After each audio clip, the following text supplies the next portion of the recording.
పండగల మాఫీ నేటి సాయంత్రంలోగా రైతుల ఖాతాల్లోకి 7,000 కోట్లు. ప్రతి రైతుకు రుణ విముక్తి, గ్రామాల్లో సంబరాలు చేయండి సీఎం రేవంత్. తొలి విడతలో నేడు 1,00,000 దాకా మాఫీ, నెలాఖరులోగా 1,50,000. ఆగస్టులో 2 లక్షల వరకు అన్నింటినీ మాఫీ చేసి తీరుతాం. కేసీఆర్లా మేము మభ్య పెట్టడం లేదు. రైతు రుణమాఫీపై రాహుల్ మాట ఇచ్చారు. ఆ హామీ నిలబెట్టుకున్నామని గొప్పగా చాటండి.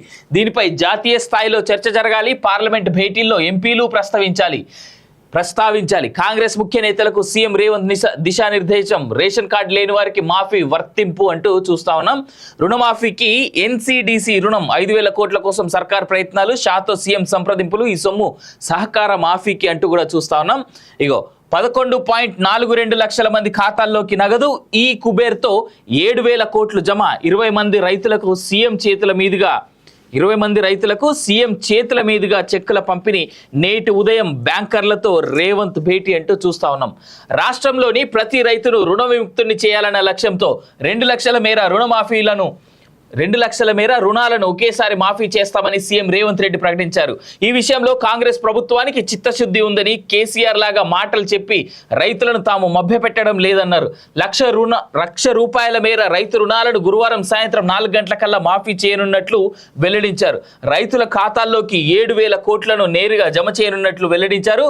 ఈ నెలాఖరులోగా 1,50,000 మేర రుణాలు, ఆగస్టులో 2 లక్షల మేర రుణాలను మాఫీ చేసి రైతు రుణమాఫీ ప్రక్రియ పూర్తి చేస్తామని స్పష్టం చేశారు. తన జీవితంలో ఇది ఎప్పటికీ గుర్తుండిపోయే రోజు అని పేర్కొన్నారు. గ్రామ, మండల, నియోజకవర్గాల స్థాయిల్లో ఎక్కడికక్కడ పండగ వాతావరణంలో గురువారం సంబరాలు నిర్వహించాలని పిలుపునిచ్చారు. సో ప్రజాభవన్లో ఆయన నిన్న పెట్టినటువంటి ప్రెస్ మీట్ సందర్భంగా, లేదా ఆయన ఉన్నటువంటి వ్యక్తులతో మాట్లాడుకున్నట్టు సందర్భంగా చెప్పినటువంటి మాటలుగా మనం చూడొచ్చు. ఒకటి, ఇచ్చినటువంటి మాటని కాపాడుకుంటా ఉంది కాంగ్రెస్ ప్రభుత్వం. రైతు రుణమాఫీ విషయంలో మెచ్చుకునేటువంటి సందర్భం అయినప్పటికీ కూడా ఈ కాంగ్రెస్ సమాధానం ప్రజలకు చెప్పాల్సినటువంటి అంశాలు చాలా ఉన్నాయి. నిరుద్యోగ భృతి గురించి కానీ, 6 గ్యారంటీల్లో కేవలం ఫ్రీ బస్ ఒక్కటే కనిపిస్తూ ఉంది తప్ప, ఇన్ఫ్యాక్ట్ అక్కడక్కడ కొందరి దగ్గర నుంచి మాత్రం నేను విన్నాను 500 రూపాయలకి గ్యాస్ సిలిండర్ అని. అంటే వాళ్ళు గ్యాస్ తీసుకునేటప్పుడు ఏదైతే రేట్ ఉందో ఆ రేట్కి తీసుకున్న తర్వాత వాళ్ళ యొక్క ఖాతాలో డబ్బులు జమ అవ్వడం మాత్రం మనకు కనిపిస్తూ ఉన్నాయి. సరే, ఆ ఒక్క విషయాన్ని, ఈ 2 తప్ప, అంటే ఇది అక్కడక్కడ కనిపిస్తున్నటువంటి అంశాలే తప్ప పూర్తి స్థాయిలో అందరికీ 500 రూపాయలకే గ్యాస్ వస్తుందా అనేటువంటిది కూడా చాలా పెద్ద ప్రశ్న. దీని మీద ఖచ్చితంగా ఆన్సర్స్ తెలుసుకోవాల్సినటువంటి అవసరం ఉంది.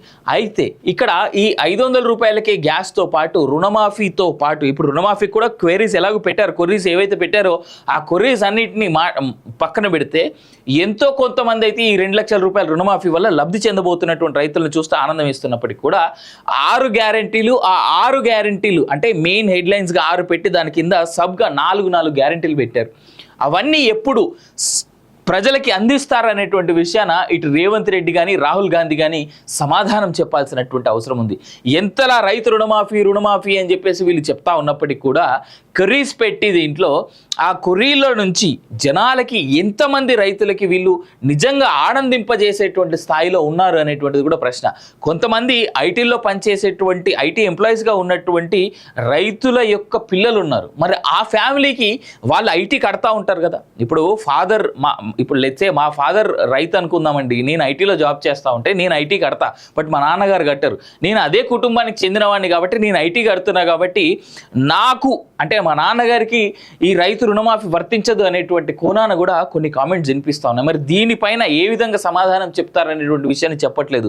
రేపు పొద్దున ఇప్పుడు పెన్షన్ల మాదిరిగానే మా నాన్నకి ఒకవేళ పొరపాట, let's say as I'm calculating myself as an IT employee and paying IT regular tax అనుకోండి. సో ఇప్పుడు రేపు పొద్దున మీ ఇంట్లో పిల్లోడు ఐటీలో పనిచేస్తూ ఉన్నాడు, వాడు ఐటీ కడతా ఉన్నాడు కదా, ఐటీ రిటర్న్స్ ఫైల్ చేస్తూ ఉన్నాడు కాబట్టి మీ ఇంట్లో మేము ఇచ్చినటువంటి రుణమాఫీ తిరిగి కట్టండి అని మళ్ళీ అడుగుతారా పెన్షన్స్ విషయంలో జరుగుతున్నట్టుగా అనేటువంటి అంశాన్ని కూడా చూడాల్సింది ఉంది. బట్ హవెవర్ ఎట్లా చూసుకున్నా I'm wishing I really wanted to congratulate Revanth Reddy and his determination. ఈ ఒక్క విషయంలో మాత్రం, రైతు రుణమాఫీ విషయంలో, మిగిలిన అన్ని విషయాల్లో మాత్రం రేవంత్ రెడ్డి ఫెయిల్ అవుతున్నట్టుగానే నా కళ్ళకు మాత్రం కనిపిస్తూ ఉన్నది. పండగల మాఫీ నేటి సాయంత్రంలోగా రైతుల ఖాతాల్లోకి 7,000 కోట్లు. ప్రతి రైతుకు రుణ విముక్తి, గ్రామాల్లో సంబరాలు చేయండి సీఎం రేవంత్. తొలి విడతలో నేడు 1,00,000 దాకా మాఫీ, నెలాఖరులోగా 1,50,000. ఆగస్టులో 2 లక్షల వరకు అన్నింటినీ మాఫీ చేసి తీరుతాం. కేసీఆర్లా మేము మభ్య పెట్టడం లేదు. రైతు రుణమాఫీపై రాహుల్ మాట ఇచ్చారు. ఆ హామీ నిలబెట్టుకున్నామని గొప్పగా చాటండి. దీనిపై జాతీయ స్థాయిలో చర్చ జరగాలి. పార్లమెంట్ భేటీల్లో ఎంపీలు ప్రస్తావించాలి. కాంగ్రెస్ ముఖ్య నేతలకు సీఎం రేవంత్ దిశానిర్దేశం. రేషన్ కార్డు లేని వారికి మాఫీ వర్తింపు అంటూ చూస్తా ఉన్నాం. రుణమాఫీకి ఎన్సీడీసీ రుణం 5,000 కోట్ల కోసం సర్కార్ ప్రయత్నాలు. షాతో సీఎం సంప్రదింపులు. ఈ సొమ్ము సహకార మాఫీకి అంటూ కూడా చూస్తా ఉన్నాం. ఇగో 11.42 లక్షల మంది ఖాతాల్లోకి నగదు. ఈ కుబేర్తో 7,000 కోట్లు జమ. 20 మంది రైతులకు సీఎం చేతుల మీదుగా చెక్కుల పంపిణీ. నేటి ఉదయం బ్యాంకర్లతో రేవంత్ భేటీ అంటూ చూస్తా ఉన్నాం. రాష్ట్రంలోని ప్రతి రైతును రుణ విముక్తుని చేయాలన్న లక్ష్యంతో 2 లక్షల మేర రుణాలను ఒకేసారి మాఫీ చేస్తామని సీఎం రేవంత్ రెడ్డి ప్రకటించారు. ఈ విషయంలో కాంగ్రెస్ ప్రభుత్వానికి చిత్తశుద్ధి ఉందని, కేసీఆర్ లాగా మాటలు చెప్పి రైతులను తాము మభ్యపెట్టడం లేదన్నారు. 1,00,000 రూపాయల మేర రైతు రుణాలను గురువారం సాయంత్రం 4 గంటలకల్లా మాఫీ చేయనున్నట్లు వెల్లడించారు. రైతుల ఖాతాల్లోకి 7,000 కోట్లను నేరుగా జమ చేయనున్నట్లు వెల్లడించారు. ఈ నెలాఖరులోగా 1,50,000 మేర రుణాలు, ఆగస్టులో 2 లక్షల మేర రుణాలను మాఫీ చేసి రైతు రుణమాఫీ ప్రక్రియ పూర్తి చేస్తామని స్పష్టం చేశారు. తన జీవితంలో ఇది ఎప్పటికీ గుర్తుండిపోయే రోజు అని పేర్కొన్నారు. గ్రామ, మండల, నియోజకవర్గాల స్థాయిల్లో ఎక్కడికక్కడ పండగ వాతావరణంలో గురువారం సంబరాలు నిర్వహించాలని పిలుపునిచ్చారు. సో ప్రజాభవన్లో ఆయన నిన్న పెట్టినటువంటి ప్రెస్ మీట్ సందర్భంగా, లేదా ఆయన ఉన్నటువంటి వ్యక్తులతో మాట్లాడుకున్నట్టు సందర్భంగా చెప్పినటువంటి మాటలుగా మనం చూడొచ్చు. ఒకటి, ఇచ్చినటువంటి మాటని కాపాడుకుంటా ఉంది కాంగ్రెస్ ప్రభుత్వం. రైతు రుణమాఫీ విషయంలో మెచ్చుకునేటువంటి సందర్భం అయినప్పటికీ కూడా ఈ కాంగ్రెస్ సమాధానం ప్రజలకు చెప్పాల్సినటువంటి అంశాలు చాలా ఉన్నాయి. నిరుద్యోగ భృతి గురించి కానీ, 6 గ్యారంటీల్లో కేవలం ఫ్రీ బస్ ఒక్కటే కనిపిస్తూ ఉంది తప్ప, ఇన్ఫ్యాక్ట్ అక్కడక్కడ కొందరి దగ్గర నుంచి మాత్రం నేను విన్నాను 500 రూపాయలకి గ్యాస్ సిలిండర్ అని. అంటే వాళ్ళు గ్యాస్ తీసుకునేటప్పుడు ఏదైతే రేట్ ఉందో ఆ రేట్కి తీసుకున్న తర్వాత వాళ్ళ యొక్క ఖాతాలో డబ్బులు జమ అవ్వడం మాత్రం మనకు కనిపిస్తూ ఉన్నాయి.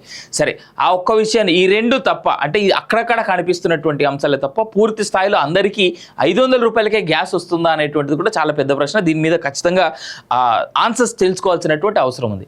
అయితే ఇక్కడ ఈ 500 రూపాయలకే గ్యాస్తో పాటు రుణమాఫీతో పాటు, ఇప్పుడు రుణమాఫీ కూడా క్వెరీస్ ఎలాగో పెట్టారు, కొర్రీస్ ఏవైతే పెట్టారో ఆ కొర్రీస్ అన్నింటినీ పక్కన పెడితే ఎంతో కొంతమంది అయితే ఈ 2 లక్షల రూపాయల రుణమాఫీ వల్ల లబ్ధి చెందబోతున్నటువంటి రైతులను చూస్తే ఆనందం ఇస్తున్నప్పటికీ కూడా 6 గ్యారెంటీలు అంటే మెయిన్ హెడ్లైన్స్గా 6 పెట్టి దాని కింద సబ్గా 4 గ్యారెంటీలు పెట్టారు. అవన్నీ ఎప్పుడు ప్రజలకి అందిస్తారనేటువంటి విషయాన ఇటు రేవంత్ రెడ్డి కానీ, రాహుల్ గాంధీ కానీ సమాధానం చెప్పాల్సినటువంటి అవసరం ఉంది. ఎంతలా రైతు రుణమాఫీ అని చెప్పేసి వీళ్ళు చెప్తా ఉన్నప్పటికీ కూడా కొర్రీస్ పెట్టి దీంట్లో ఆ కొర్రీలో నుంచి జనాలకి ఎంతమంది రైతులకి వీళ్ళు నిజంగా ఆనందింపజేసేటువంటి స్థాయిలో ఉన్నారు అనేటువంటిది కూడా ప్రశ్న.